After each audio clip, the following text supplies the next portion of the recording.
In this video, I am going to show you how you can delete a Facebook page permanently. If you want to delete a Facebook page, watch this video. Here I have discussed about the most updated way to delete a Facebook page permanently.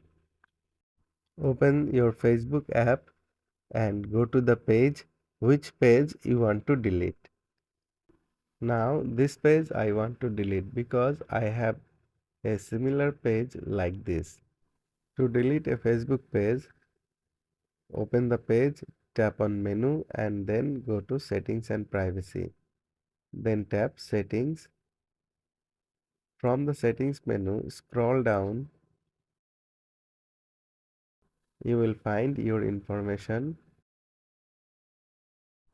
Under your information, you will find access and control. Tap on it and you will find deactivation and deletion.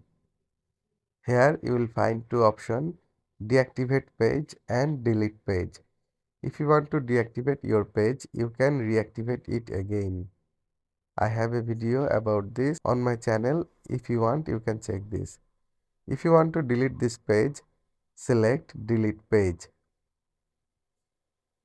Then tap on the blue continue button.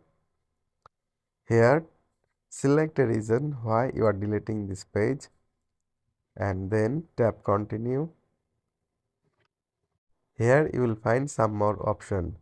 If you want to save post in your archive, you can use this option, or if you want to download your information, you can also download this. Before deleting your page, if you want to transfer your page, you can also do this. Now type your Facebook password and tap the blue continue button to delete this page. Tap on continue again. Tap on delete page. Your page will be deleted in a few seconds. You will not be able to find your page again. It has completely deleted. Friends, by this way you can delete a Facebook page permanently. That was our today's video. I hope this video was very helpful for you. If you like this video, please give a thumbs up and share this video to your friends. Thanks for watching.